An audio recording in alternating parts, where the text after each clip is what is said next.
आज हम लोग इन सब की बातों को, इन सभी टॉपिक को ज़बरदस्त तरीके से हल करेंगे। वैद्युत रसायन, देखो इस चैप्टर की शुरुआत हो रही है वैद्युत रसायन से, और आपका पहला जो टॉपिक है उसका नाम है वैद्युत रसायन।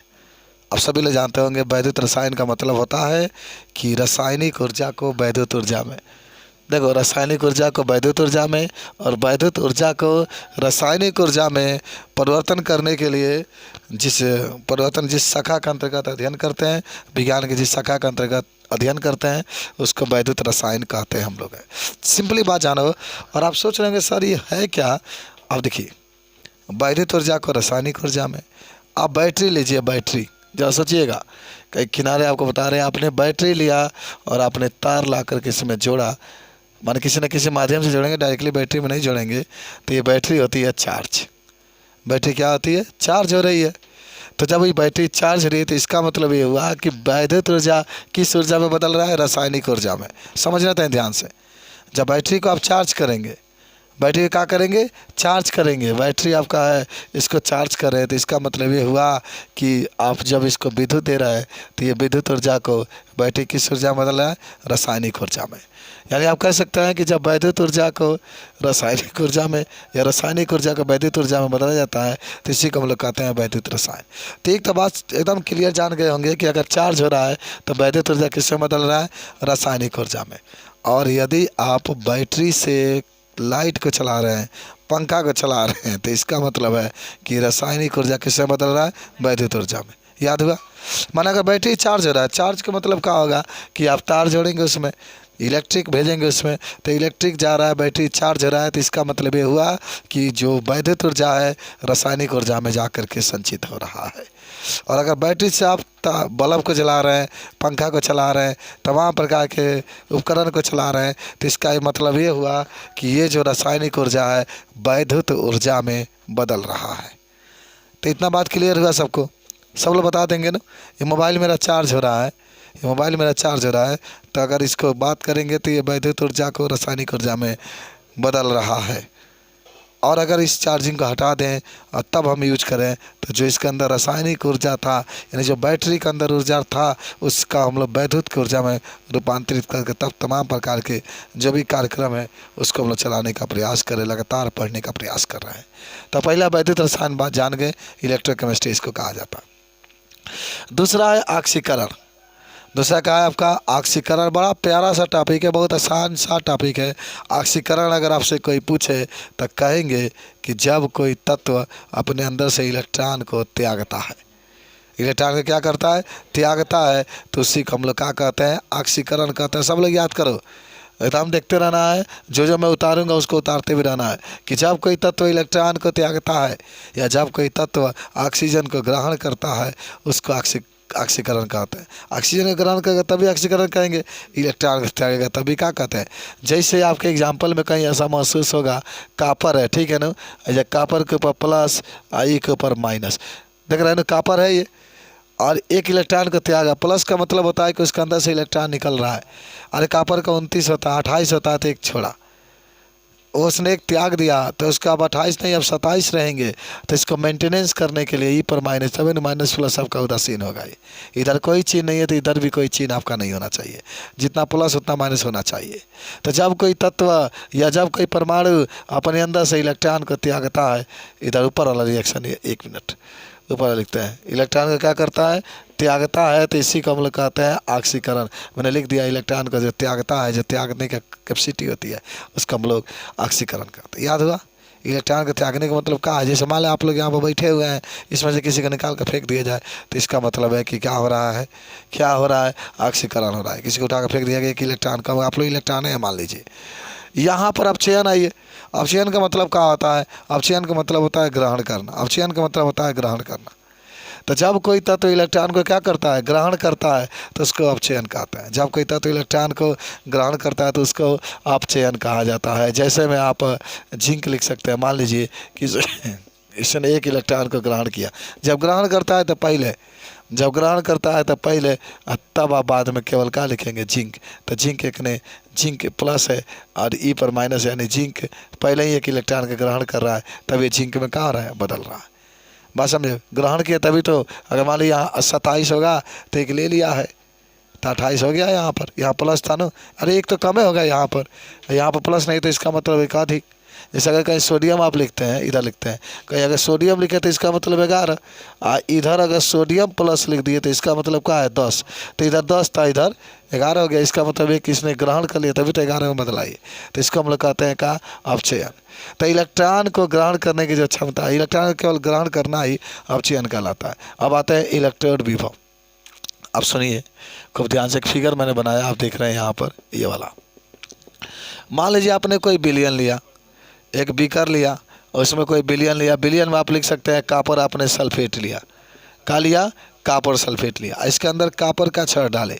अच्छा, जो बिलियन लेंगे वही छड़ डालिए, अलग भी डाल सकते हैं लेकिन अधिकतर ऐसा ही किया जाता है। जिंक सल्फेट लेंगे तो उसके अंदर जिंक के छड़ डाल देंगे। तो अगर आप कोई बिलियन लेते हैं, जब माने किसी भी धातु का बिलियन लेते हैं और उसके अंदर उसी धातु के छड़ को हम लोग क्या करेंगे, डाल देंगे, तो उसके ऊपर जो विभव उत्पन्न होगा उसको हम लोग कहेंगे इलेक्ट्रोड विभव। तो जब किसी बिलियन में धातु के छड़ को डाल देते हैं और उसके ऊपर जो विभव उत्पन्न होता है उसी को हम लोग कहते हैं इलेक्ट्रोड विभव।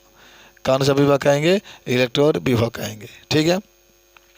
तो जब किसी बिलियन में धातु के छड़ को डालते हैं उसके ऊपर जो विभव उत्पन्न होता है उसको हम लोग कहते हैं इलेक्ट्रोड विभव। सबको याद हो गया होगा। और सुनो, मानक इलेक्ट्रोड विभव भी देख लो। तो सुनो, कोई बिलियन है, अच्छा देखो, कोई बिलियन है, उसका ताप 25 डिग्री सेल्सियस है। देखो मैंने लिख दिया है 50 के ताप कितना है, 25 डिग्री सेल्सियस है। और दाब कितना है, 1 बार है। सब लोग याद करो, ताप आपका 25 डिग्री सेल्सियस है, दाब आपका 1 बार है, तब इसके ऊपर जो विभव उत्पन्न होगा उसको हम लोग कहेंगे मानक इलेक्ट्रोड विभव। क्या कहेंगे इसको, मानक इलेक्ट्रोड। कोई आपका बिलियन है, उसके ऊपर धातु के छड़ हमने डाला, उसका ताप 25 डिग्री सेल्सियस है, उसका दाब 1 बार है, तब उसके ऊपर जो विभव उत्पन्न होगा उसका मानक इलेक्ट्रोड विभव कहते हैं। याद हुआ सबको। आगे बढ़ते हैं। मानक इलेक्ट्रोड विभव के बाद वैद्युत रासायनिक श्रेणी। वैद्युत रासायनिक श्रेणी। तो जब वैद्युत रासायनिक श्रेणी की बात करेगा तो आप कहेंगे कि जब तत्वों को मानक इलेक्ट्रोड विभव के घटते हुए या बढ़ते हुए क्रम में रखने पर जो श्रेणी प्राप्त होती है उसी को हम लोग वैद्युत रासायनिक श्रेणी कहते हैं। जो तत्व हैं उस तत्व के मानक इलेक्ट्रोड विभव के बढ़ते हुए या घटते हुए क्रम में जब रखते हैं तो उसी को हम लोग क्या कहते हैं, वैद्युत रासायनिक श्रेणी कहते हैं। वैद्युत रासायनिक श्रेणी कहते हैं। आपको याद भी होगा, पशु के माई जी अल्लाह के पसंगा है। पशु के माई जी अल्लाह के पसंगा। प का मतलब पोटेशियम, सबसे अधिक क्रियाशील तत्व होता है। पसंगांति में गोल्ड होता है, सबसे कम क्रियाशील तत्व होता है। सबसे अधिक क्रियाशील तत्व कौन होता है, पोटेशियम। और सबसे कम कौन होता है, गोल्ड होता है। तो इसी को हम लोग कहते हैं वैद्युत रासायनिक श्रेणी। आगे चलो, वैद्युत रासायनिक सेल। सब लोग देखोगे, आप कहोगे वैद्युत रासायनिक सेल वह यंत्र होता है जिसके द्वारा रासायनिक ऊर्जा को वैद्युत ऊर्जा में बदल। जैसे बैटरी आपकी हो गई, बैटरी जो है उससे अगर आप चार्ज माने उससे अगर आप लाइट जला रहे हैं या किसी प्रकार के यंत्र को चला रहे हैं तो इसका मतलब ये हुआ कि वो रासायनिक ऊर्जा को वैद्युत ऊर्जा में बदलता है। वैद्युत रासायनिक सेल देख लेना, ये रासायनिक ऊर्जा को वैद्युत ऊर्जा में क्या करता है, बदलता है। रासायनिक मतलब उसके अंदर पहले से ऊर्जा है और आप बल्ब जला रहे हैं तो विद्युत उत्पन्न हो रहा है। पंखा चला रहे हैं या फिर आप जो भी चला रहे हैं तो ये वैद्युत ऊर्जा को, रासायनिक ऊर्जा को वैद्युत ऊर्जा में बदलता है, वैद्युत रासायनिक सेल। देखो मैंने लिखा भी है, रासायनिक ऊर्जा को वैद्युत ऊर्जा में बदलता है। देखो इसके लिए छोटा सा एक चित्र बनाया गया है कि आप लेंगे एक बीकर, ठीक है। पहले वाले बीकर में जिंक सल्फेट का विलयन डाल देंगे, पहले वाले बीकर में जिंक सल्फेट का विलयन डाल देंगे और फिर इसके अंदर किसका छड़ डाल देंगे, जिंक का छड़ डाल देंगे हम लोग, ठीक है। दूसरे वाला जो बीकर होगा उस बीकर में आप कॉपर सल्फेट डाल देंगे और इसके ऊपर किसका छड़ डाल देंगे, कॉपर का। और दोनों को हम लोग लिया करके एक तार के द्वारा जोड़ देंगे और फिर इसमें लवण सेतु से इसको हम लोग जोड़ देंगे, KCl मिला करके, ठीक है। का मिला करके KCl। तब देखेंगे जिंक से इलेक्ट्रॉन निकल कर कॉपर की ओर क्या करेगा, जाएगा। जिंक से इलेक्ट्रॉन निकाल कर कॉपर की ओर जाएगा। देखो यहाँ पर लिखा है लोन। क्या लिखा गया है, लोन। लोन माने जानते हैं, यल का मतलब होता है लेफ्ट। हाई लेफ्ट में बा ना, बायां में बा, तो यल का मतलब होता है लेफ्ट। तो जिंक पर होगा, जिंक बायां में है, ओ का मतलब होता है ऑक्सीडेशन। ऑक्सीडेशन का मतलब क्या होता है? ऑक्सीकरण। तो जो बायां वाला जो आप बीकर देख रहे हैं इस पर ऑक्सीकरण होगा। कोई पूछ देता है कि जिंक में ऑक्सीकरण है कि कॉपर में, तो जिंक में। ए का मतलब एनोड, ये होगा कैसा? एनोड। माने जो जिंक सल्फेट का जो छड़ है इसमें डाला गया इसका एनोड कहते हैं। यन का मतलब निगेटिव, तो ये कैसा होगा? निगेटिव। तो ये कैसा होगा? धनावेशित। तो याद होगा वैद्युत रासायनिक सेल क्या होता है? तो वैद्युत रासायनिक सेल एक प्रकार का वह यंत्र होता है जो रासायनिक ऊर्जा को वैद्युत ऊर्जा में बदलता है। इसमें दो बीकर लेते हैं, पहले बीकर में जिंक सल्फेट का विलयन डाल देते हैं, इसमें जिंक का छड़ डाल देते हैं। दूसरा में कॉपर सल्फेट लेते हैं, कॉपर के छड़ डाल देते हैं, उसके बाद एक तार के द्वारा इसको जोड़ देते हैं, फिर KCl के बना करके इसको हम लोग क्या करते हैं? जोड़ देते हैं। और वैद्युत रासायनिक जो सेल होता है ये रासायनिक ऊर्जा को वैद्युत ऊर्जा में बदलता है। बोलो, बता दो सब लोग। जिंक पर ऑक्सीकरण होता है, कॉपर में अपचयन होता है।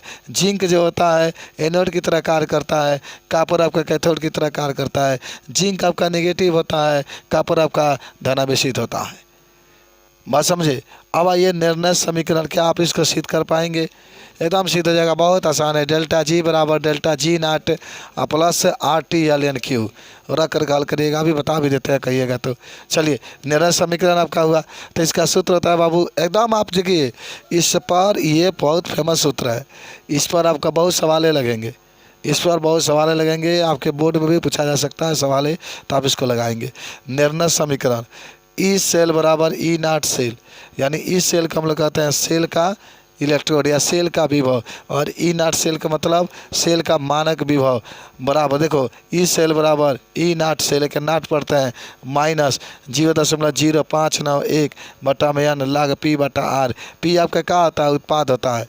पी आपका, पी का मतलब प्रोडक्ट, प्रोडक्ट का मतलब उत्पाद, आर का मतलब होता है रिएक्टेंट, रिएक्टेंट का मतलब अभिकारक, एन का मतलब होता है इलेक्ट्रॉनों की संख्या। तो ई सेल बराबर ई नाट सेल माइनस 0.0591। अगर एक आप भुला जाएंगे तभी कोई बात नहीं है, लेकिन एकदम आपको दमदार तरीके से इसकी तैयारी करनी है।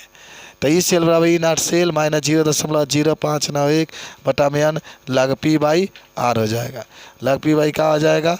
R हो जाएगा। इस तरीके से ये आपका सूत्र तैयार है। देखते एक दिन में इतना तो पढ़ ले रहे हैं आप लोग, पूरा आपका तैयार होता चला जा रहा है। अच्छा आओ, मानक हाइड्रोजन इलेक्ट्रोड। अच्छा, मानक अंग्रेजी में देखो इसको शॉर्टकट में SHE भी कहते हैं। इसका नाम होता है स्टैंड और हाइड्रोजन इलेक्ट्रोड, मानक इलेक्ट्रोड हाइड्रोजन। इसके लिए मैंने एक छोटा सा फिगर बनाया, आप देखेंगे सब लोग कि सर्वप्रथम एक बीकर लेते हैं। देखो मैंने बीकर बना रहा है यहाँ पर, सर्वप्रथम एकदम ब्लैक बोर्ड पर देखिएगा, एक बीकर लेते हैं। क्या ले लिए हम लोग? एक बीकर ले लिए। इस बीकर में किसका विलयन डालते हैं? हाइड्रोक्लोरिक अम्ल का, HCl का, HCl का बिल। देखो आपसे प्रश्न पूछा जाता है कि मानक हाइड्रोजन इलेक्ट्रोड आप कैसे बनाएंगे? तो सर्वप्रथम आप एक बीकर लेंगे, इस बीकर में क्या मिला देंगे? हाइड्रोक्लोरिक अम्ल HCl मिला देंगे। इसके बाद से इसमें प्लेटिनम के छड़ डाल देंगे। किसके छड़? प्लेटिनम के। ऊपर एक कांच के नली लगा देंगे। कांच का मतलब जो कांच आप यूज करते हैं, कांच का एक नली लगा देंगे। उसके बाद से एक तरफ से क्या प्रवाहित करेंगे मालूम है? हाइड्रोजन गैस प्रवाहित करेंगे यहाँ से। जब हाइड्रोजन गैस प्रवाहित करेंगे तो ये इसके अंदर जाएगा, और जाने के बाद इसकी माने इस तरीके से इसकी बनावट हो जाती है। लेकिन एक बात जरूर याद रखेंगे, जो मानक हाइड्रोजन इलेक्ट्रोड होता है इसका जो ई सेल का मान होता है 0 होता है। कितना होता है? 0 होता है। ई सेल का मान 0 होता है। अब देखो एक बात और बता देते हैं थोड़ा सा, कि एक आता है क्वेश्चन में कि मानक हाइड्रोजन इलेक्ट्रोड, समझना, समझे मानक हाइड्रोजन इलेक्ट्रोड। अरे यार एक बीकर लिए हम लोग, इस बीकर में हाइड्रोक्लोरिक अम्ल डाल देते हैं। जैसे मान लो कि लोटा है, उसके अंदर हाइड्रोक्लोरिक अम्ल डाल देते हैं। उसके बाद से प्लेटिनम का एक छड़ डाल देते हैं। उसके ऊपर कांच की एक नली लगा देते हैं। कांच की एक नली लगाया गया है, फिर इसमें से हाइड्रोजन गैस प्रवाहित करते हैं कांच की नली में से, तो आपके मानक हाइड्रोजन इलेक्ट्रोड बन जाता है। और जो मानक हाइड्रोजन इलेक्ट्रोड होता है इसका जो ई सेल का मान होता है कितना होता है? 0 होता है। एक चीज़ देखिए यहाँ से बहुत प्यारा पूछा जाता है, सुना कि मानक हाइड्रोजन इलेक्ट्रोड कैथोड के रूप में कैसे कार्य करता है?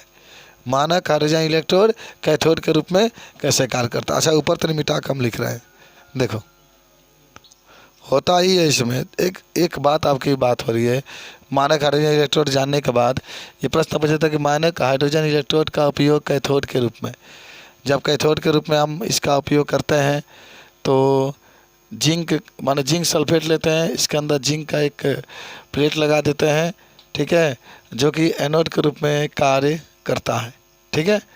अब जब इसको कैथोड के रूप में यूज करना है तो जो कॉपर वाला हिस्सा था पूरा काट करके अलग कर देंगे और इसके साथ मानक हाइड्रोजन इलेक्ट्रोड को जोड़ देंगे। तो जब इसका ई सेल का मान अच्छा पढ़े हैं ना, ई सेल का मान निकालते हैं तो ई सेल का मान निकालने के लिए ई अपचयन पहले होता है, ठीक बानू, तब ई आपके ऑक्सीकरण होता है। तो ई अपचयन का मान तो जीरो हो जाएगा, क्योंकि जहाँ आप अपचयन की जगह का मतलब ये हुआ कि ये अपचयन यहाँ पर हो रहा था, अभी पढ़ रहे थे उस पर लोन से आपने कहा था कि ओ के साथ ऑक्सीकरण इधर रहते सर अपचयन का मान तो जीरो हो जाएगा। इसलिए जीरो हो जाएगा क्योंकि आपने मानक हाइड्रोजन इलेक्ट्रोड लगा दिया है। अच्छा, मानक हाइड्रोजन इलेक्ट्रोड लगाते हैं तो इसका मान कहाँ आता है, जीरो आ जाता है। तो इसका मान टोटली आपका जीरो आ जाएगा। तो केवल ई सेल बराबर आपके पास आ जाएगा क्या, माइनस ई ऑक्सीडेशन का हो या ऑक्सीकरण का, ये प्राप्त हो जाएगा। ठीक है।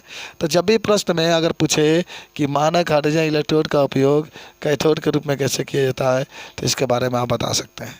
ठीक है। अब एक होता है मानक हाइड्रोजन इलेक्ट्रोड का उपयोग एनोड के रूप में। किसके रूप में, एनोड के रूप में। मानक हाइड्रोजन इलेक्ट्रोड का उपयोग एनोड के रूप में। अच्छा, जब एनोड की बात करेगा, किसकी बात करेगा, एनोड की बात करेगा, तो पहले एनोड वाला ये वाला हिस्सा लगा दो। अब एनोड के जगह पर पूरा मानक जो हाइड्रोजन इलेक्ट्रोड है उसको स्थापित कर देना है। एनोड के जगह पर एनोड वाला के जगह पर आप इधर वाला जो पहले वाला था ना कॉपर सल्फेट वाला उसको रखना। ये नहीं कि अब इधर भी हाइड्रोजन इधर भी हाइड्रोजन, ना, इधर जो पहले से स्थापित है उसको आपको रख देना है, कॉपर सल्फेट वाला को। इधर आपका एनोड वाला को लगा देना है। ठीक है, लगा देंगे आप। तो इसी को हम यहाँ से जब ई सेल का मान निकालेंगे तो क्या होता है, ई रिडक्शन होता है, यानी ई अपचयन होता है। ऑक्सीकरण का मान तो शून्य हो गया, तो केवल आप ई सेल बराबर ई अपचयन लिख देंगे, आपका हो जाता है। ठीक है। चलो भाई, मानक हाइड्रोजन इलेक्ट्रोड के बारे में जान गए। फैराडे के दो नियम होता है। फैराडे के कितने नियम होते हैं, दो। सब लोग मेरे साथ याद करेंगे, सुनो। हाई क्या है, अगर मान लो हम एक बीकर बनाएं और यहाँ पर एक छड़ डालेंगे तो इसको क्या कहते हैं, याद है, इसको क्या कहते हैं, इलेक्ट्रोड कहते हैं। सब लोग जानते हैं यार, सिंपल से बात आपके, इसको इलेक्ट्रोड कहेंगे। तो सुनो ध्यान से, एक बात बताते हैं। अगर कोई आपसे पूछे फैराडे के नियम तो इसके बारे में क्या बताएंगे, तो सुनिए। पहला नियम ये कहता है कि किसी विलयन में उपस्थित इलेक्ट्रोड पर पदार्थ की मात्रा को आप W से प्रदर्शित करते हैं। किसी विलयन में इलेक्ट्रोड पर उपस्थित, जैसे इलेक्ट्रोड डालेंगे तो कोई ना कोई इसके ऊपर पदार्थ कोई ना कोई मात्रा उत्पन्न होगा ना। तो किसी विलयन में इलेक्ट्रोड पर उपस्थित जो पदार्थ की मात्रा होती है वह आवेश के समानुपाती होती है। जो पदार्थ की मात्रा होती है वह आवेश के समानुपाती होती है। ठीक है।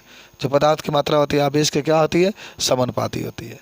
इसमें क्या कहोगे, जो पदार्थ की मात्रा होती है वह तुल्यांकीय भार के समानुपाती होती है। जो पदार्थ की मात्रा होती है तुल्यांकीय भार की समानुपाती। इसमें जो पदार्थ की मात्रा होता है आवेश के समानुपाती, इसमें जो पदार्थ की मात्रा होती है तुल्यांकीय भार के। दो नियम है।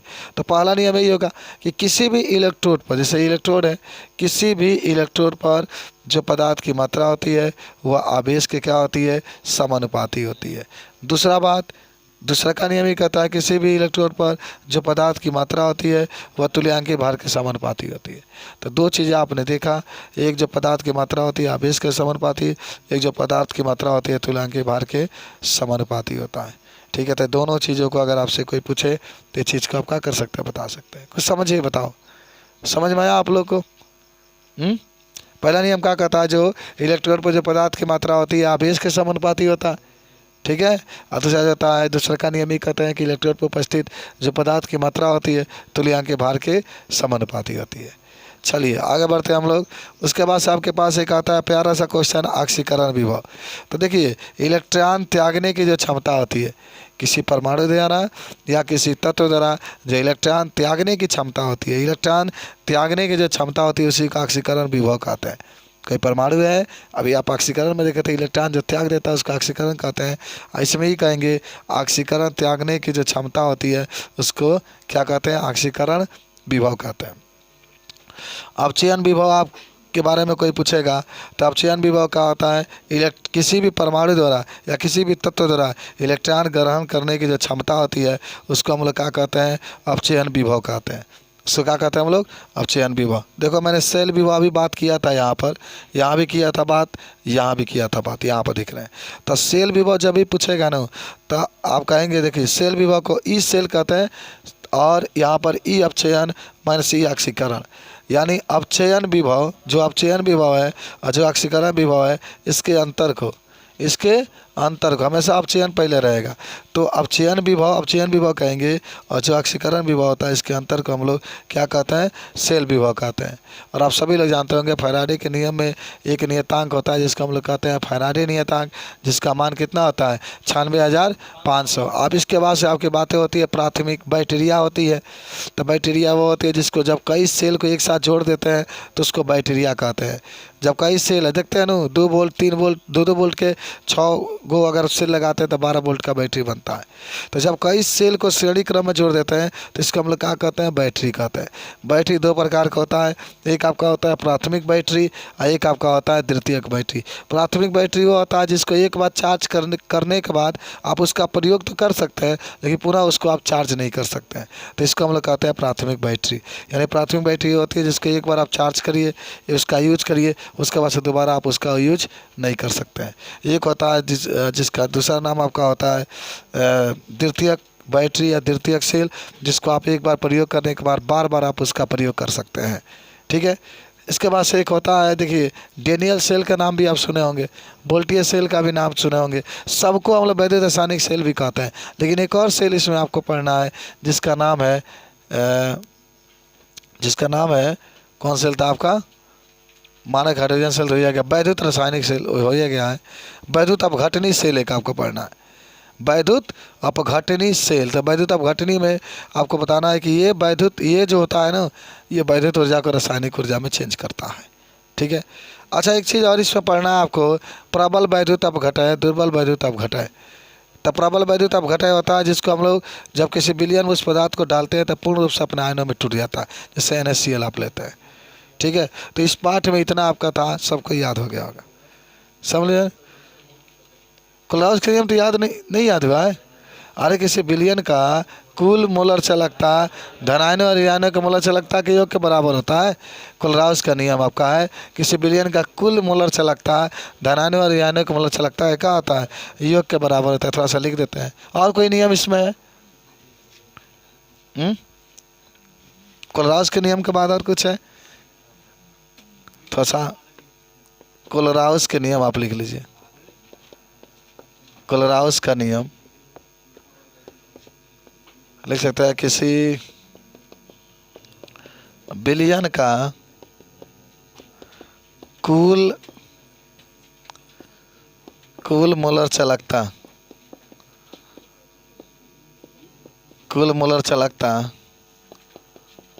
धनायनों और ऋणायनों के मोलर चालकता के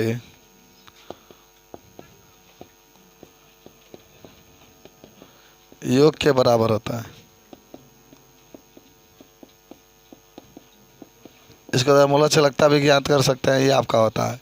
यानी लेमडा आप NaCl अगर यहाँ पर लिखते हैं तो यहाँ पर लेमडा Na प्लस लिख सकते हैं प्लस लेमडा Cl माइनस लिख सकते हैं। तो यही कोलराउस का नियम है। कुल मोलर चालकता जो देख रहे हैं यहाँ पर, धनायनों के मोलर चालकता और ऋणायनों के मोलर चालकता के योग के क्या होता है, बराबर होता है। ये जरूर